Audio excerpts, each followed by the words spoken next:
Gerald Kennedy, do solemnly swear I, John Gerald Kennedy, do solemnly swear that you will faithfully execute the office of President of the United States that I will faithfully execute the office of President of the United States and will, to the best of your ability,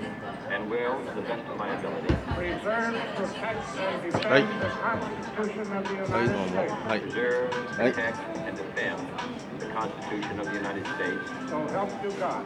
So help me God.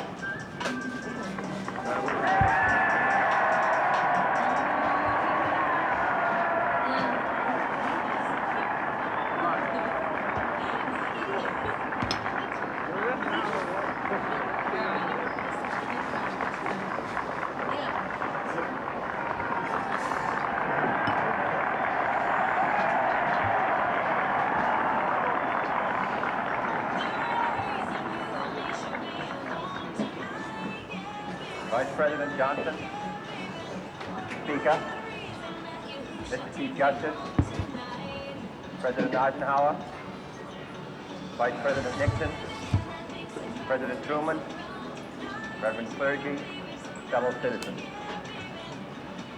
We observe today not a victory of parties, but a celebration of freedom, symbolizing an end as well as a beginning, signifying renewal as well as change. For I have sworn before you and Almighty God the same solemn oath our forebears prescribed nearly a century and 3/4 ago. The world is very different now, for man holds in his mortal hands the power to abolish all forms of human poverty and all forms of human life. And yet the same revolutionary beliefs for which our forebears fought are still at issue around the globe. The belief that the rights of man come not from the generosity of the state, but from the hand of God. We dare not forget today that we are the heirs of that first revolution. Let the word go forth from this time and place to friend and foe alike that the torch has been passed to a new generation of Americans born in this century, tempered by war, disciplined by a hard and bitter peace, proud of our ancient heritage, and unwilling to witness or permit the slow undoing of those human rights to which this nation has always been committed and to which we are committed today at home and around the world.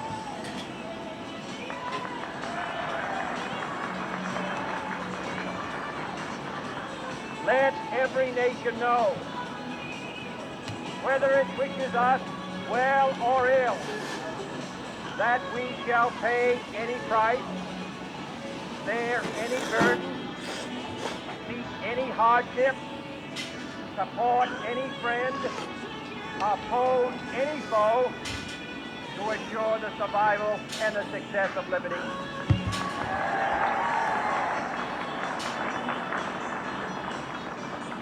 This much we pledge and more.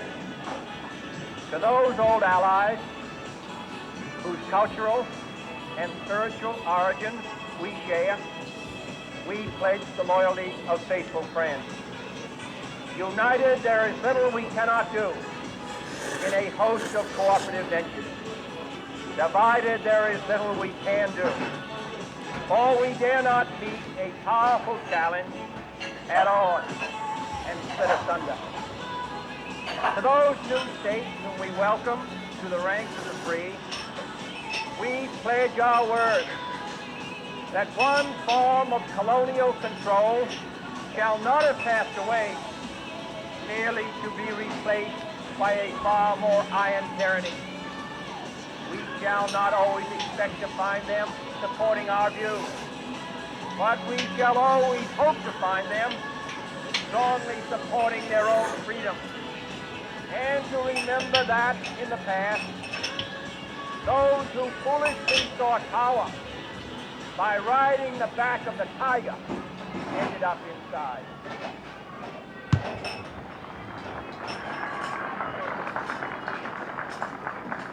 To those people in the huts and villages of half the globe, struggling to break the bonds of mass misery, we pledge our best efforts to help them help themselves.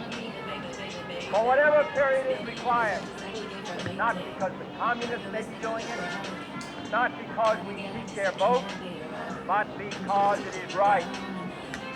If a free society cannot help the many who are poor, it cannot save the few who are rich.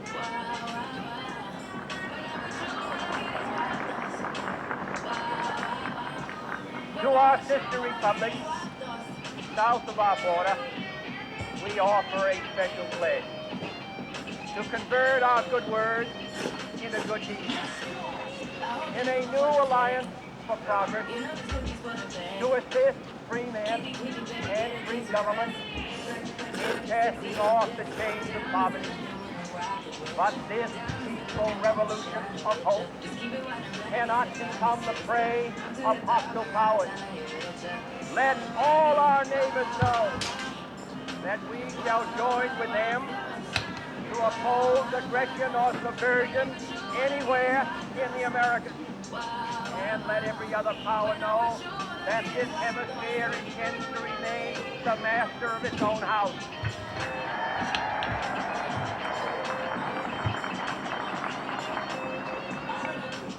To that World Assembly of Sovereign States, the United Nations, our last best hope, in an age where the instruments of war have far outpaced the instruments of peace, we renew our pledge of support to prevent it from becoming merely a forum for invective, to strengthen its shield of the new and the weak, and to enlarge the area in which its grit may run. Finally, to those nations who would make themselves our adversaries, we offer not a pledge, but a request that both sides begin anew the quest for peace. Before the dark powers of destruction, unleashed by science, engulf all humanity in planned or accidental self-destruction. We dare not tempt them with weakness, for only when our arms are sufficient beyond doubt can we be certain beyond doubt that they will never be employed. But neither can two great and powerful groups of nations take comfort from our present course. Both sides overburdened by the cost of modern weapons, both brightly alarmed by the steady spread of the deadly atom, yet both racing to alter that uncertain balance of terror that stays the hand of mankind's final war.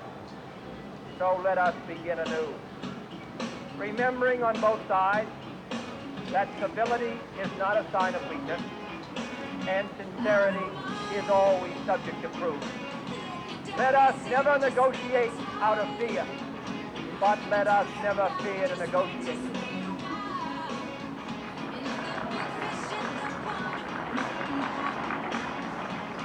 Let both sides explore what problems unite us, instead of belaboring those problems which divide us. Let both sides, for the first time, formulate serious and precise proposals for the inspection and control of arms, and bring the absolute power to destroy other nations under the absolute control of all nations.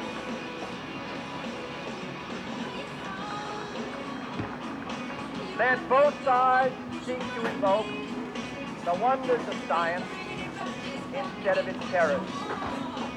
Together, let us explore the stars, conquer the desert, eradicate disease, tap the ocean depths, and encourage the arts and commerce. Let both sides unite to heed in all corners of the earth the command of Isaiah to undo the heavy burden and let the oppressed go free. And if a beachhead of cooperation may push back the jungle of suspicion, let both sides join in creating a new endeavor. Not a new balance of power, but a new world of law, where the strong are just, and the weak secure, and the peace preserved.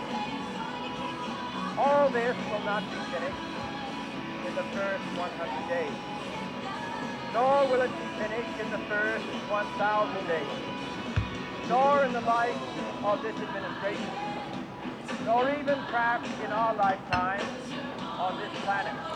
But let us begin.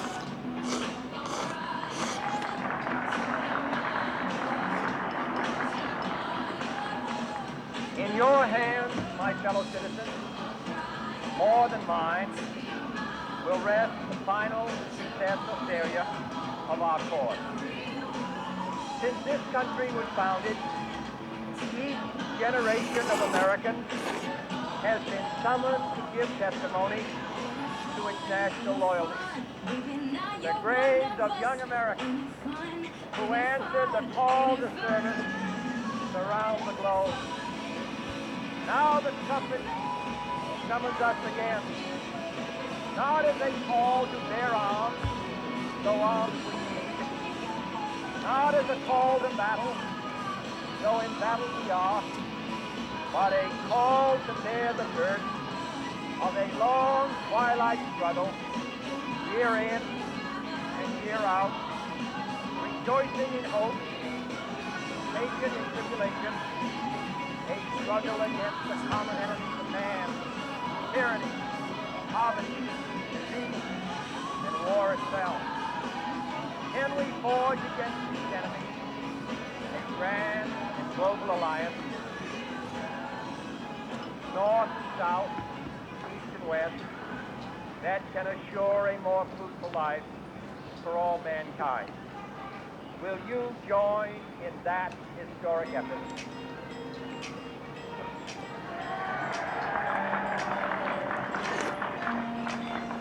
In the long history of the world, only a few generations have been granted the role of defending freedom in its hour of maximum danger. I do not shrink from this responsibility. I welcome it.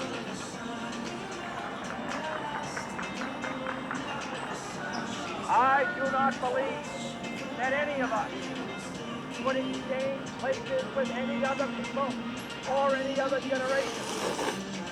The energy, the faith, the devotion which we bring to this endeavor will light our country and all who serve it.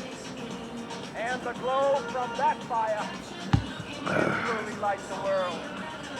And so, my fellow Americans, ask not what your country can do for you. Ask what you can do for your country.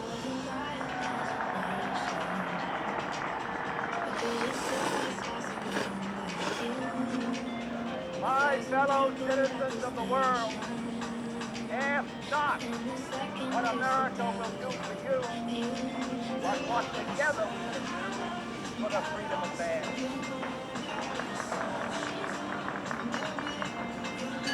Finally, whether you are citizens of America or citizens of the world, ask of us here the same high standard of strength and sacrifice which we ask of you.